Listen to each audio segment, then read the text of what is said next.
Hello, hello, hello. Welcome back to some more Rune 2 watering can only, and as always, we will start with using a hammer.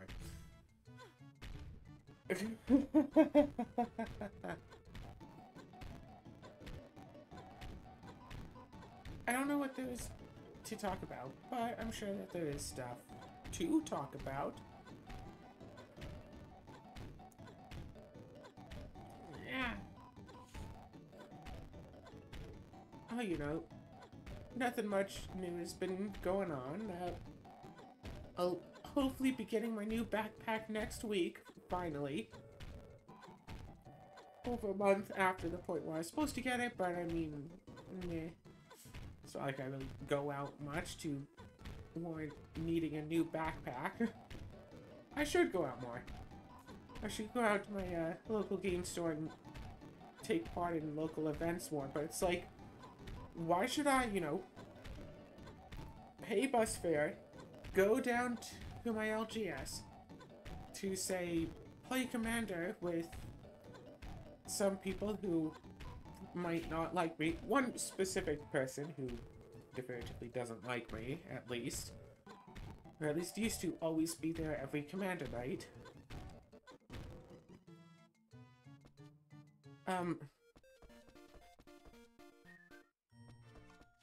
My character running more slowly than usual? That's odd. And then have to pay bus fare to head back home again. And have time for one, maybe two games. And only do that at a specific time of day on one specific day out of the week. When instead, I can just go to my setup in the other room and just play Commander whenever I want without having to pay anything.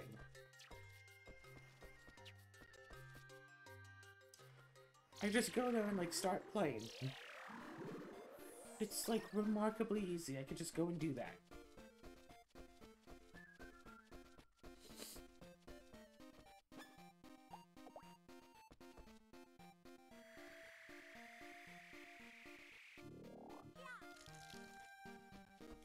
So it's yeah, I want to support the local game store, but it's also... And okay, well... want to go there for other events. It's I don't want to do draft, because if I do draft, then I wind up with a whole bunch of, draft shaft cards that I don't need. Just all kind of sitting around.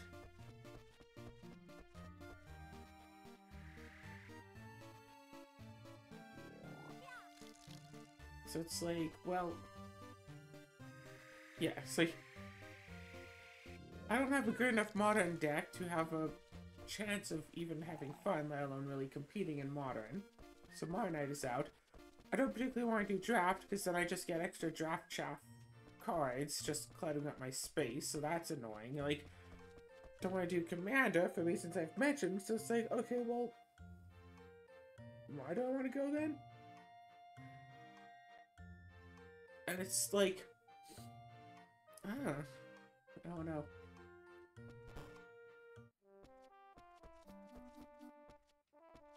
Get out of the women's bath, boy.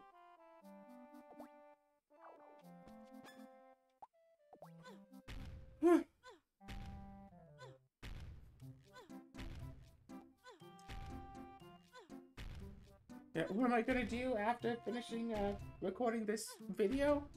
Who knows? I could go try to play some Commander. As always, there's more discourse online about the CDH format. Maybe I'll spend next almost an hour talking about that. So, in any given thing, there are always going to be people who want to take it to its extreme. People who play video games and then speedrun them. For example, even single-player games, taking, a normal game to extreme would generally be speedrunning it. The people who found out that you can reach the end credits of Ocarina of Time, Legend of Zelda Ocarina of Time, within, what, 2, maybe 3 minutes of playtime? Something insane like that? Like, hey, that's incredibly impressive. I'd love to actually be able to pull it off sometime, because that looks... Like, if someone did that kind of thing, like, 20 years ago, like, when the... 25 years ago, when the game was still, like, new, like, that would be insane. So, yeah, let's just start a new game of Ocarina of Time.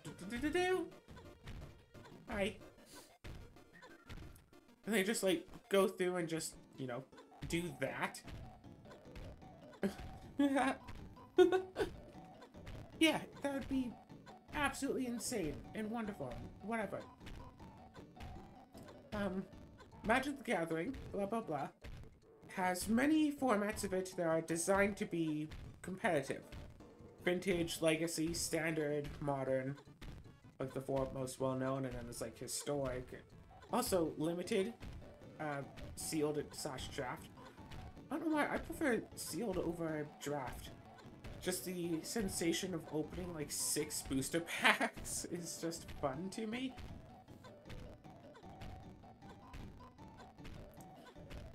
Yeah, when's the next pre-release? Maybe I'll go to that.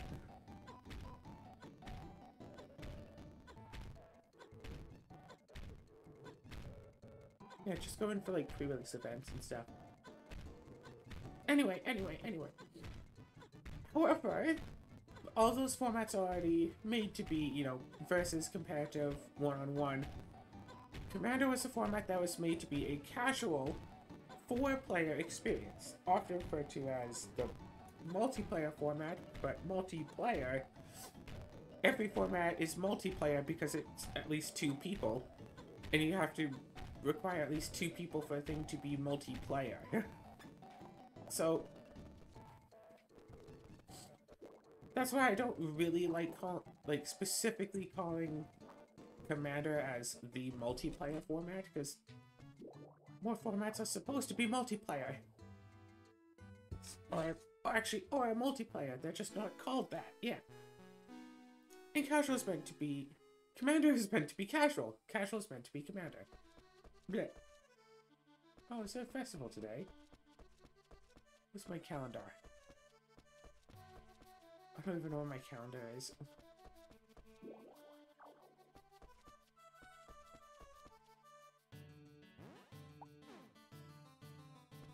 I should have a calendar somewhere. Is it upstairs? Oh, here it is.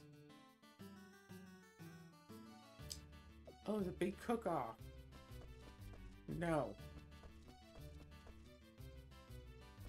Morning.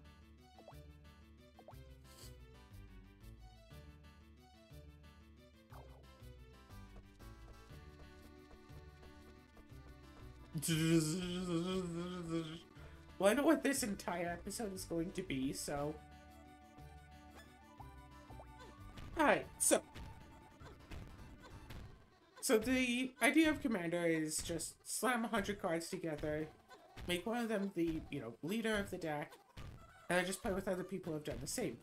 And way back in the day, back when I first started, that's basically what it was. So you could just, like, you know, look through a pile of draft, stick a bunch of cards with a bunch of lines together, find something that's legendary in those colors, and boom, Commander deck. I remember specifically doing that one day when I was visiting my, dad, staying in my old bedroom. I found in the bedside drawer there were just a whole bunch of scattered around cards. So I gathered a bunch of them together, built a commander deck out of them, and then drove over to the nearest game store on Commander night to go and play some Commander with a bunch of, you know, strangers using that new deck that I just made. And I don't remember the specifics of what had happened, but it was alright. Not, you know, horrible. What's kind of really funny, though, is that back when I lived in Edmonton, playing with people in there, I was always told that people in the city that I'm now living in are a lot more like cutthroat and higher powered than in Edmonton. Specifically because the people in this city have enough money for all of the good cards. I'm not entirely certain if I noticed a distinct power increase, but I do remember that playing in Edmonton, the games are definitely a lot more for fun and casual. But I also mostly play online now, not even with locals, so I really don't even know. But nowadays, Commander is, hey, look at this Commander, let's build around it and see all the ways that we can break it open. Like, I really preferred Commander when it was just, hey, look, I have all of these cards, let's do something with them. Instead of, okay, let me pay like $500 for this specific list. Okay, order it. It'll be here in like 3 weeks. We can play then. Oh, don't forget, I also have to double sleeve the deck to protect, you know, these hundreds of dollars worth of cards. Like, I kind of really, I want like a casual, like, group where like the idea is literally like, okay, wait. Imagine Draft Commander. Not like a specific curated cube, like, buy a booster box of a set, split the boosters between the 4 people playing, and you draft out cards. Okay, wait. I'm trying to run some numbers here. A booster box is roughly... Was it normally? I remember it being 24 packs. 24 or 36. Why's my eye so sore? Probably I just recently woke up, but still. Recently woke up right after having to like yell at a bunch of people in my dream to get them all to pay attention. So I woke up and I was a bit like, ugh, can't believe I had to just yell, like feeling I had just been yelling. People were being very rambunctious, and I had to try to get all their attention at once. It worked, though, which is how you know it was just a dream.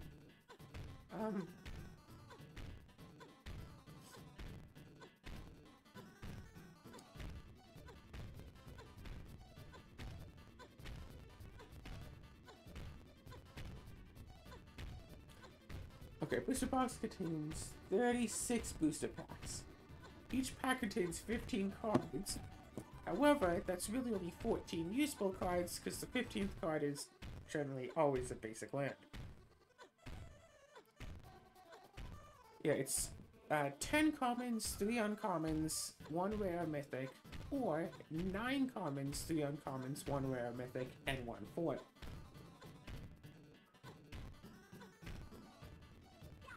The master sets, as far as I recall, always have a foil. Just something I liked.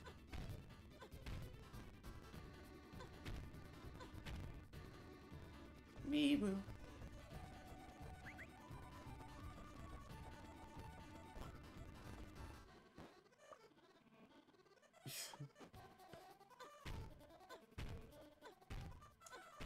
Alright, so...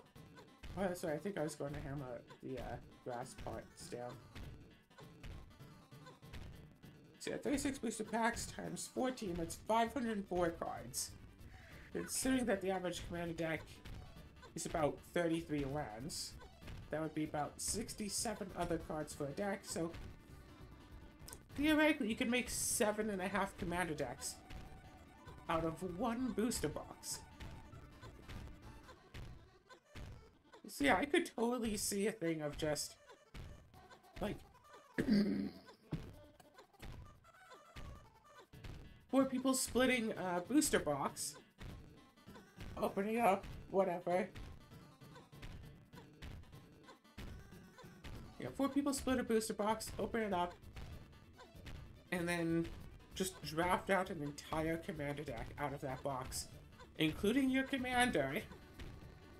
And in fact, there was a set, I think there have been 2 sets where, like, that was actually the whole idea. And even though I don't have anyone to play those with, I did that whole drafting out a commander deck thing on Tabletop Sim by myself. And that was actually quite a lot of fun to do. There's something about not the top tier of powerful cards that's fun. Like, I've made a couple of like $1 commander decks, and those were fun to make and have been surprisingly fun to play. Yes, yeah, every card in the deck was a cent, 1 cent, or was the basic land, which is essentially free. Including the commanders, 1 cent each. I say each because one of the decks had 2 commanders. Yeah, search on a TCG player for Magic the Gathering cards with the cost of exactly 1 cent. Search by legendary. You can usually find 2 or 3. So that's been fun, but yeah. And then but it's like, oh yeah, this is a nice, silly little casual deck. Person says, oh, my deck is 2. Turn 3, play a 12 drop. Turn 4, play 2 12 drops. So yeah, see, it's silly because I ramp out to giant dinosaurs like excessively fast, and I cheat them out exceedingly quickly. See, it's silly. And like, I just want to like take my cards, leave, and join another group. It's like, oh, that's what you meant. Okay, block you. Find some other people to actually play a silly deck with. Because I'm not having this. Oh, God.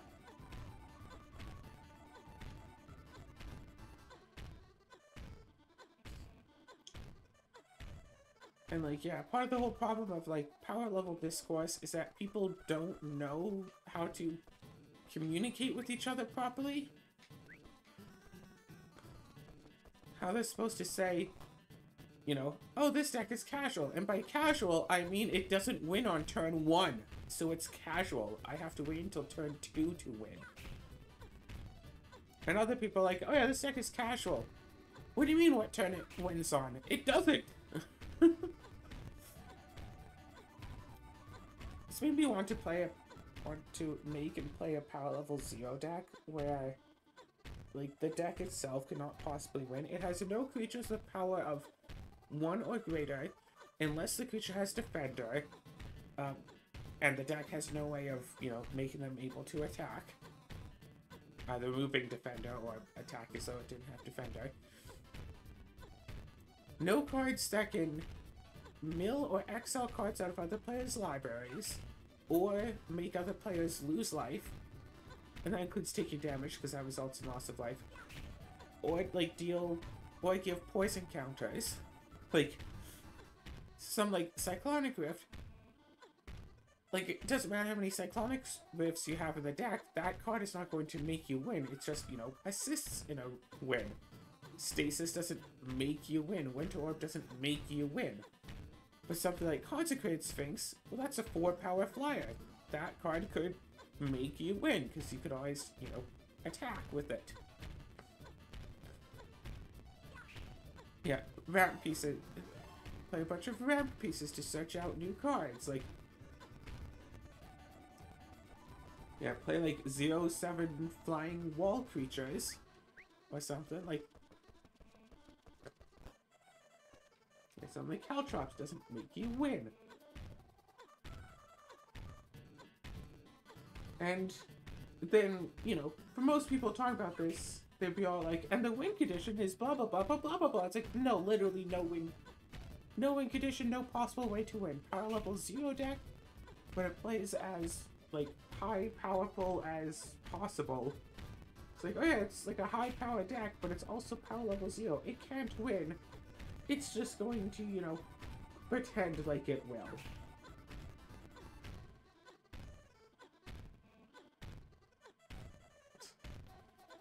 The secret win con being Elixir of Immortality, and then just literally decking out everybody else.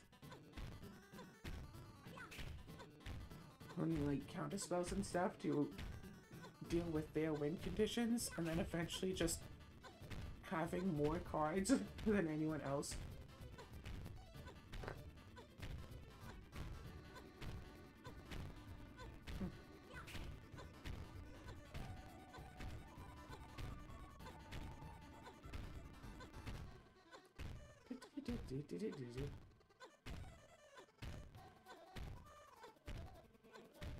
Yeah, playing low power commander is a lot of fun, but I also play CDH, not specifically because I enjoy all of the like talks and intrigue of CDH, because I have one deck that happens to be CDH power level, and I just want to play it, and the only place I can play it what's fair to play is CDH.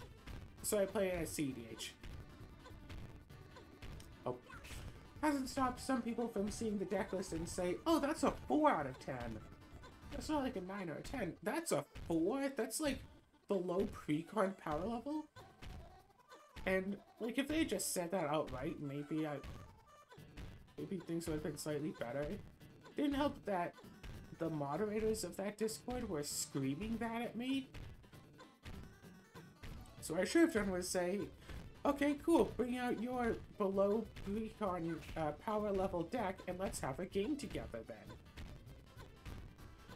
And the reason why they said it was below pre-con level, quote, you have no possible way of dealing with counter spells, unquote. Yeah, that was their argument. Because I had no possible way to ever deal with counter spells, ever, period, ever. It was below pre-con level. So it's like, gosh, I'm pretty sure I've seen CDH decks that have, like, no way of dealing with counter spells. Also, my deck does have ways of dealing with counter spells. It's like, no, you don't have a counter spell in your deck, so it's garbage. So every deck that doesn't run blue is garbage. According to, you know, some moderators on a random Discord server I joined one day, only to get screamed at, kicked from the Discord, private message by someone who was maybe a mod on the Discord saying that they would bring me back because it was unfair the way that they treated me, only to then be told that the mods didn't want me back because I would start too much trouble. Whatever. I have 2 decent Discord servers for playing Commander games on. And even though I haven't really made any, you know, Commander-focused friends on there, most of my interaction with people on those servers has been friendly, so that's good. It's not like when I joined the Commander Rules Committee Discord and got a permanent mute because somebody had said essentially anyone who likes banding is slur, and I said, hey, that's rude, so I got a permanent mute on the Discord server for it. Messaged the owner of the server. He said he would look into it. Months later, that same guy was posting on Twitter about how he always makes sure to look out for everyone. I responded to that saying, hey, how about that Discord issue? I got a permanent mute on the server. Then one of the mods of the server said, no you didn't, I have the proof of it. See, I can show you the report here. And he literally sent me a screenshot that said, like, my Discord username, like, punishment, mute, duration, permanent, reason, 1 day. Yeah, see, it was only a 1-day mute. Duration, permanent. Reason was 1 day. Instead of giving an actual reason, they put, like, the duration so they could manually unmute you afterwards. But I was put on a permanent mute. It doesn't matter if they manually switch it off. The mute I was put on was a permanent mute. In fact, I had gone on, like, the next day, and it's like, nope, you can't respond in any channels. The day after, I went on. Nope, can't talk in any channels. And since I couldn't talk in any channels, I couldn't, you know, say, hey, I'm still muted. And I wasn't told, oh, we're going to mute you for 1 day. I was just suddenly muted without warning. I was put on a permanent mute, and some random mod decided to scream at me, no, it was only for, we only put you on for a day, when, no, it was like 2 days later, and I was still muted. Because someone had decided that anyone who likes the banding mechanic, that's free to just, you know, generally insult anyone who likes banding. And I like the banding mechanic, mostly because people hate the banding mechanic, so I feel like someone should like the banding mechanic. Because, I mean, hey, the banding mechanic isn't going to stand for itself, and even the people who made the game say that banding was a mistake. And frankly, I was also a mistake. And I also should be enjoyed, and anyone who likes me should also, I guess. Yeah. I mean, that's what I was told, that anyone who likes me must be, must be brain dead for liking me. So when I hear people saying the same thing about other people or things, I get really defensive. But of course, I'm not supposed to be. People aren't actually supposed to be defensive about anything. Which is not something I was actually told about. It doesn't matter what anyone has to say about anything ever. You are not allowed to have an opinion. Period. Which is not the kind of world that I want to live in. But yeah. If any of you ever want to play some Commander together, I'm in... I don't even remember the name of the CNH server I'm in. I have got a bit of a reputation for being the person to play a colorless CEDH deck, though. And I will point out once again, it was not my intention to go, oh, CEDH, I want in on that. Instead of playing something known and actually good in the format, I'm gonna make the stupidest possible thing ever and see if they'll compete. No, it was, hey, this deck is my favorite. I'm going to keep upgrading it because it is my favorite. Oh no, now the deck is too powerful for high power games. What am I going to do? Oh hey, this CEDH is a step above high power. The only place where my deck can actually compete and I don't have to feel bad for stomping all over people. So I'll play my deck in this format then instead. Yeah, if a group, like, gets together and unanimously says, like, no, your deck is X power level, we'll play with you on that power level with your deck. Like, you can play your deck against us at that power level. I'll be like, okay, sure, whatever. I think I bought out once or twice, like, in non-CDH games, just because... like, you know, chatting with people on a match, it's like, yeah, my favorite deck, but it's like CEDH power. It's like, oh, I got a deck that's pretty powerful. Hey, let's just play something strong. Yeah, you can play your deck. It's fine, it's fine. And then we all play it, and I stomp the table and win. I'm like, yeah, I said it was CEDH. And then the same person who had told me to play it goes, oh yeah, that deck was really fun. I see why it's CEDH. Let's play another game, but maybe play something different this time. It's like, yeah. Fella realizes that he's the one that told me to play it. So it's good that he doesn't start yelling. It's like, oh, you never said it was that. It's like, no, I absolutely did. So yeah, this deck is strong.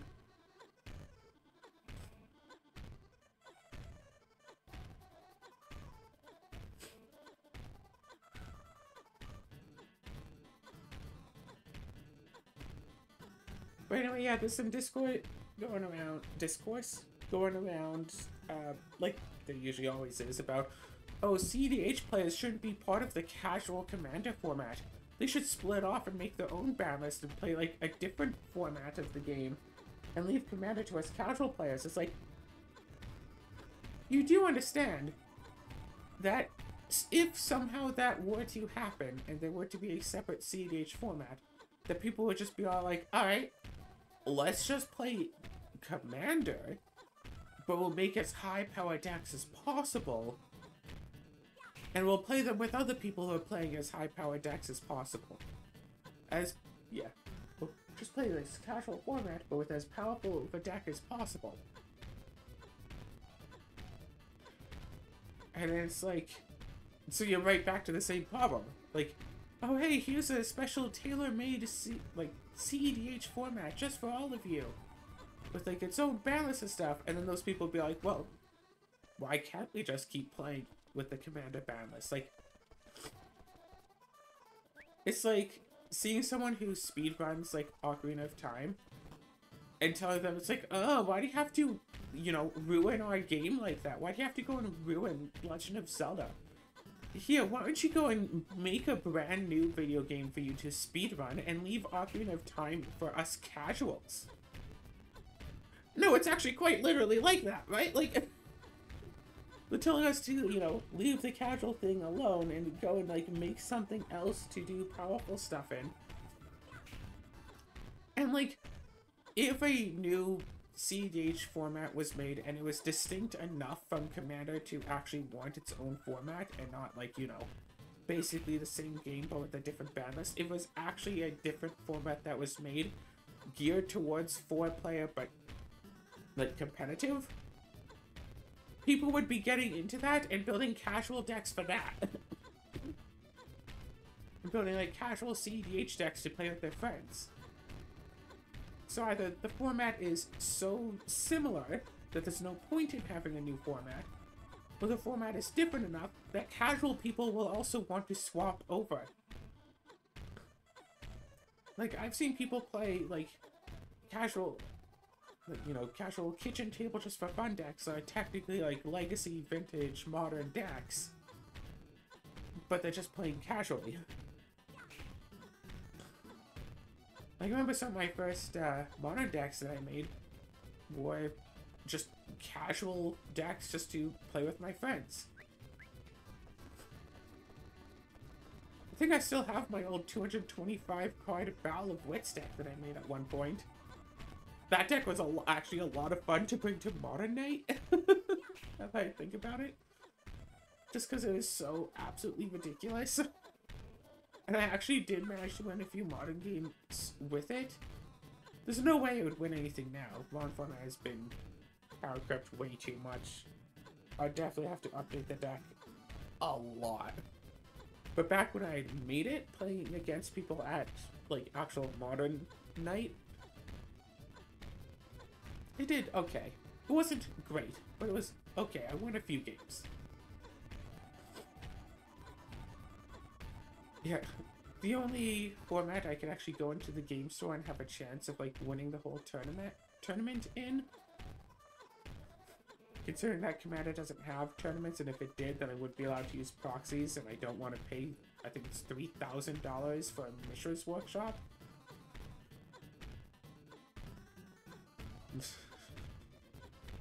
Yeah, gosh. Some cards way too expensive. Yeah, so the only tournament I could actually have a chance of actually winning would be, like, limited. Either draft or sealed. I still remember, because sealed is, like, you get, like, 6 booster packs, open them all, you make, like, a 40-card deck out of that, and however many basic lands you wish. And I remember once I opened up, and, like, 6 of my rares, and I included a few mythics I had pulled. Not all of them, because I think I got an extra rare that was like a foil or whatever, so it's like 6 of my 7 rares, whoops, were like, they were all like white. Basically, I could play them all in the same deck, was the idea.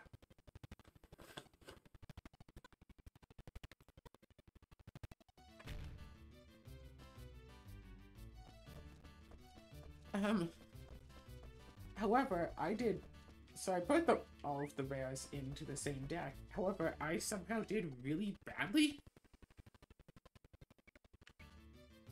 Even with a bunch of rares in my deck. I did really badly because I almost never drew them. I might have drawn, like, 1 rare per game. At the most. And it's like, this really shouldn't be so astronomically impossible.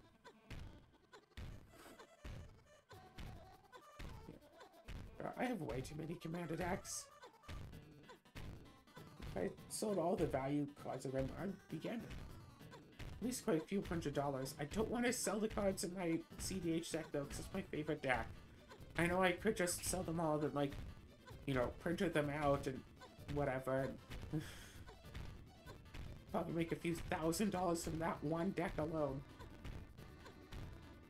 I still remember quite a few years ago, there was a time, when I couldn't work for like several months, but I still had to pay, like, you know, car insurance and stuff, and I had like no money left in the bank account, at least not enough to last for that long period of not being able to work.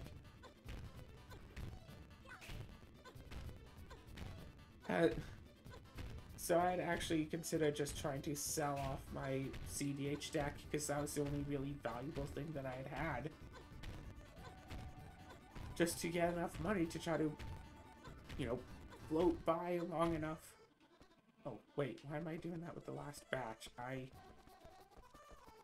shouldn't.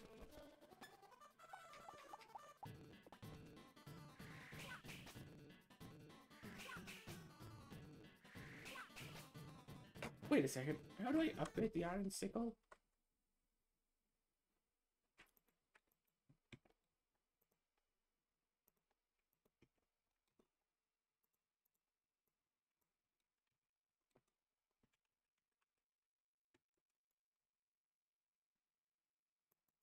Opens at equipment.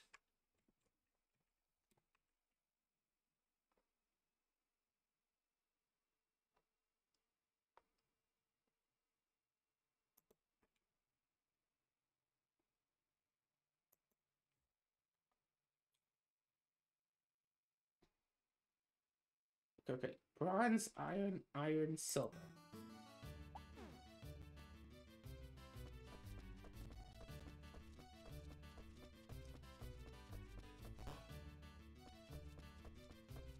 I don't think I have any ores left, huh? Yeah, no.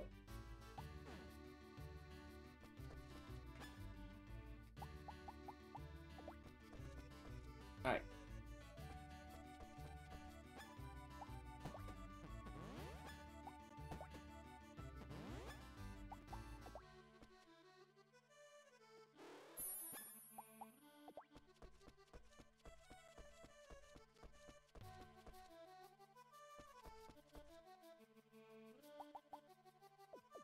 Yeah, so bronze, iron, and silver shouldn't be that hard to find.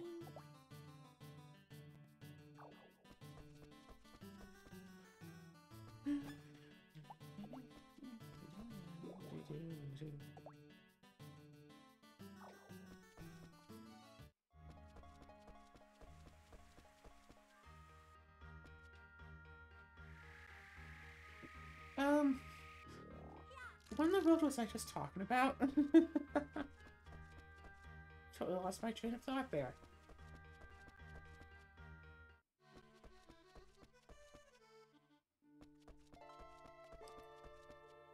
Oh well, anyway. Oh, right, yeah.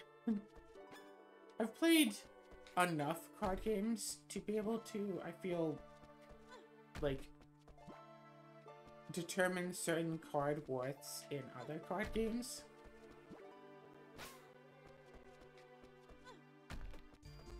It's like I play cards and tankards. Play it on VR, it's available on Steam for free. And playing that game, there's a really weird mix of cards, because it's a deck building game, but it's only really had one official set so far. And it really feels like trying to relate it to, say, Magic cards. There's some cards that are just, like, kind of so much better than Magic cards. And some cards are so much worse, and it's like, even trying to compare them to each other, some of these cards are just in vastly different power levels. Like, okay, there's, I think, only one board wipe in the entire format, and it's, like, 10 mana.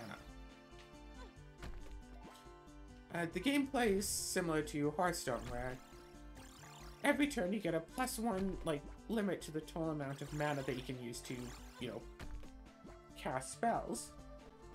And you get refilled back up to full. Also, anything that you cast is only during your own turn outside of combat, so no instants. Just creatures and sorceries, essentially. So, you know, pretty simplified game, all in all.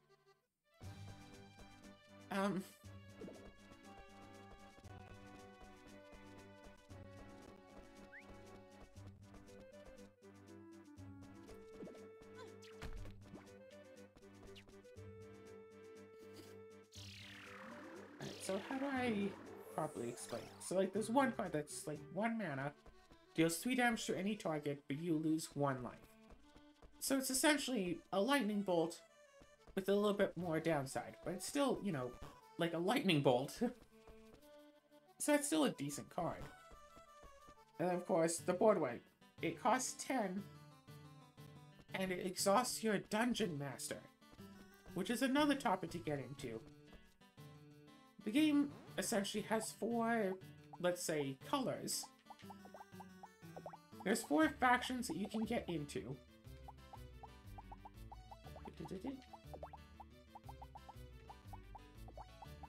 Yeah, there's 4 factions that you can play, plus a factionless set that you can use no matter what your actual faction is.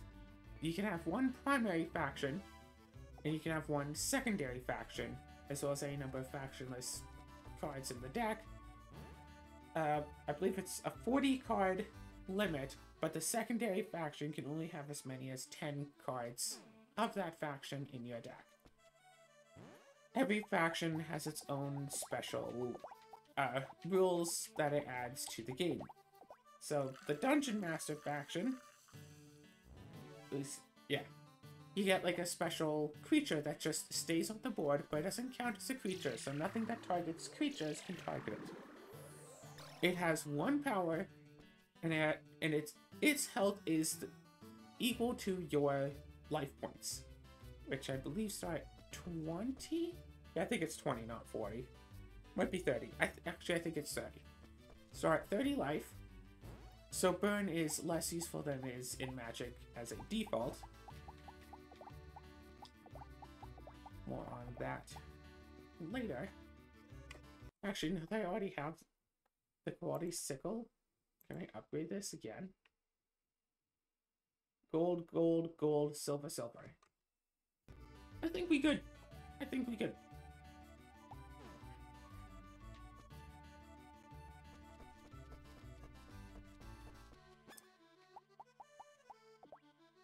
Right. And so, of course, that one's already my favorite. Like, you start off with a free creature on the board that basically cannot be messed with. They can't be pacified, it can't be returned to your hand. It's basically like, okay, I'm playing Commander, you're playing Standard. Except I'm not bound to Singleton, and I don't have to cast my thing, it's just here. So, yeah. Boom, boom. So yeah. Play the Dungeon Masters, like, your main, then you get that. Let's see, then there's also... I don't even remember the names of all of them. So that's like, you know, the color black from Magic, and then there's one that's basically like, almost feels like red or red-white. Whatever. I keep wanting to call it the Monster Rights Association, but I don't think that's what this one is. And I don't remember the actual names of any of these. But essentially, well, what it is you get coins. If it's your primary faction, you gain 1 coin per turn. I think the maximum limit is 10. If it's not your primary faction, you can still collect coins, but you don't generate them over time. So it's really easy to tell if someone has this as the primary or secondary faction, because then they have a coin counter just sitting on their side of the table, and if it goes up to 1 at the start of their first turn, then you know that's the primary faction. If it doesn't, you know it's the secondary. if they start with the Dungeon Master in play, you know that Dungeon Master is the primary faction. But if it's a secondary faction, there's no obvious tell. Anyway, yeah, these cards are focused on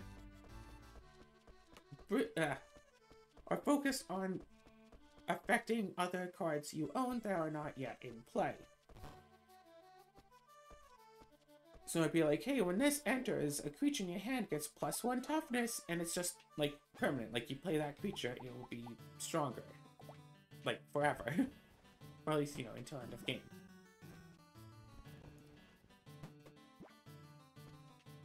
Which can work really well with certain things.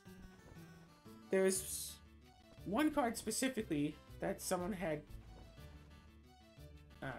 made a single card combo out of and tried to show me up in a game. It is a 3-costing card. When it enters, you make a copy of a random card in your hand.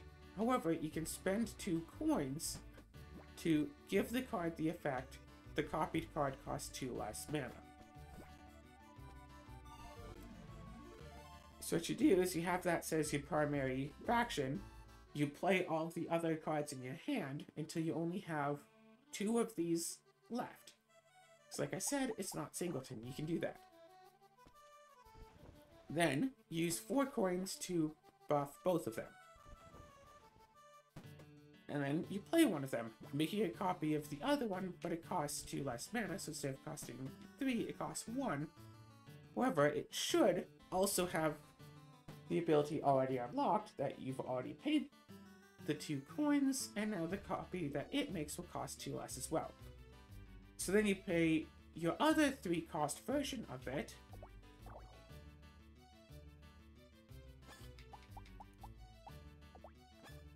Yes, specifically the 3-cost. Specifically the 3-cost version of it. And that'll make a copy of the 1-cost version, except this one will be free. And then you play the 1-cost version to make another free one, and then you just have 2 free ones that you can just make infinite copies of, just indefinitely. There is a monster limit. You can only have 10 monsters on the board at once, and a Dungeon Master does count as one of them. But considering that there's only one board wipe in the entire game, yeah, it's not easy to get past it, but there are a few distinct ways to get through. For example, you can still use burn spells on the player, you can use a flying creature to get over, and there is one specific card that deals 2 damage to all creatures, destroy a creature, and every other creature with the same name as that creature. And I think these are 2/2s? I'm not entirely sure. But whatever, yeah. That whole faction's entire premise is buffing each other and also the use of coins. Then there's the green faction. The purpose of that is to basically put cards in a special reserve pile. And when cards are put into a special reserve pile, you gain like +1 to your mana temporarily, just for the turn.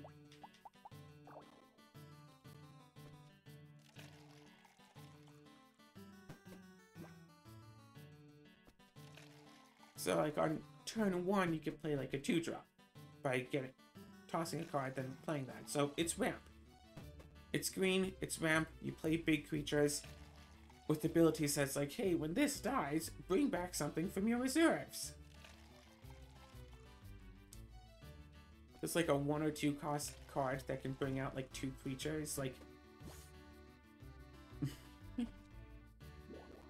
yeah.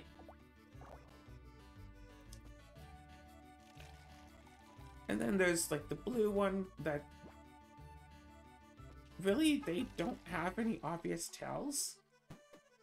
Their only thing is they can put cards off to the side as contracts, so when they are later fulfilled, you get some sort of benefit. And theirs is the only one that actually has a counterspell. Next time your opponent casts a spell, counter it. It does not properly resolve, it just goes to the graveyard. And of course, the opponent can't see what contracts that you have played. So if you're playing against someone who puts a card into a contract, there's always a chance that your next spell will be countered. Specifically, like your next sorcery. Creatures are fine. It also has what was definitely like the best life gain card in in the game. It got nerfed, but still, it was really good. I think it was a 5-cost card. Gain 5 life, then shuffle 5 like life elixirs into your deck. Life elixir, when you draw it, you gain 2 life. I think it's put this card in the discard. Or it might be Basher, I'm not sure. And then you draw a new card.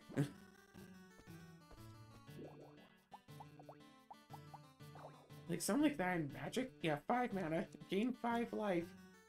And then if you can manage to draw all the elixirs, gain an extra 10 life. Life gain.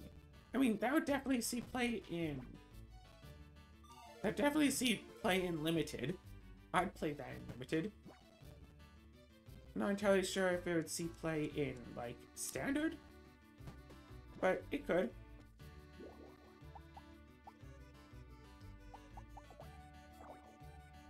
I could totally see play in Standard, I'd say.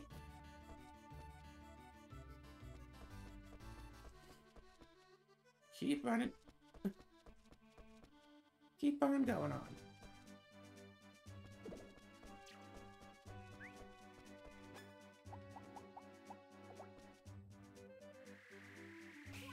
However, it was nerfed to you gain 3 life and shuffle 3 life elixirs into your deck. Because they realized that certain cards were way too powerful for the game and nerfed a bunch of them. I almost said at random, but surely wasn't actually random. But also none of my cards got nerfed, so I'm good. So remember, you can't just like splash in an extra, like a 3rd color just for like 1 card.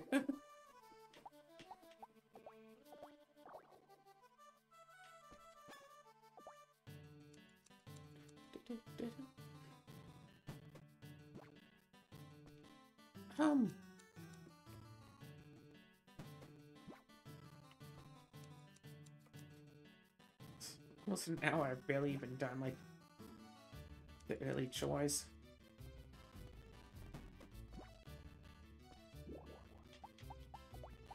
Yeah, Cards and Takers is far enough to play. It's alright, it's nice.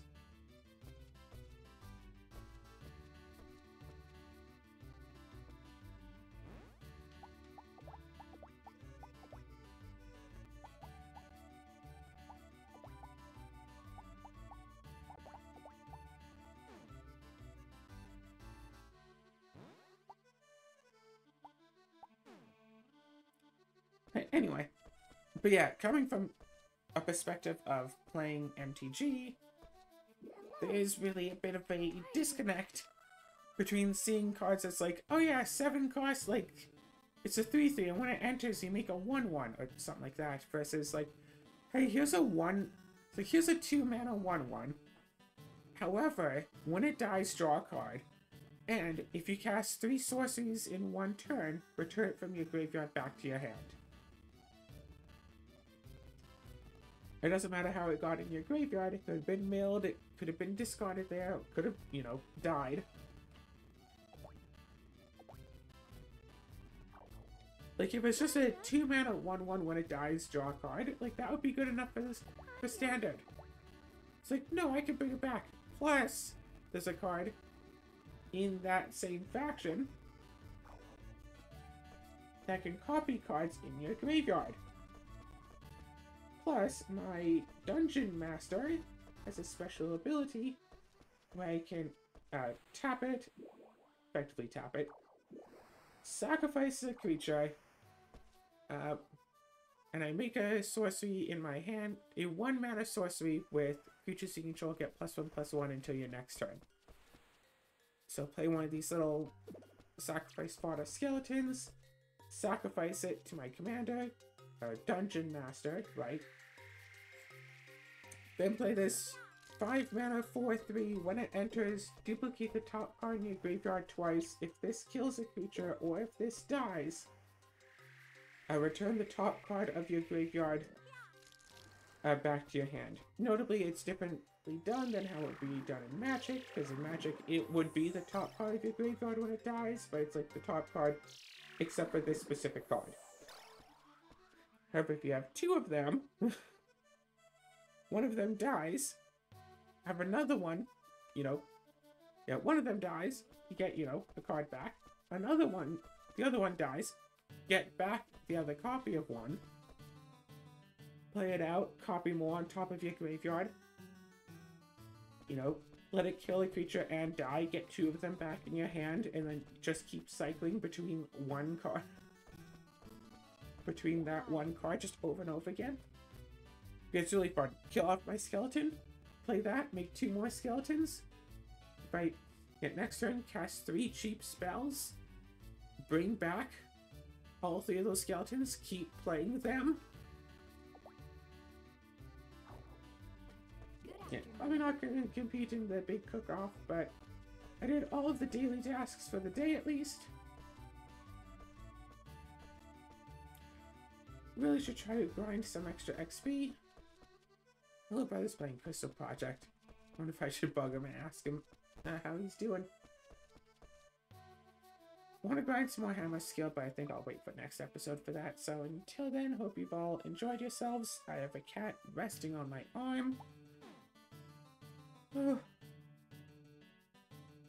I think I'm going to go try to play some cards and tankards when Cinnamon's done with his snuggles.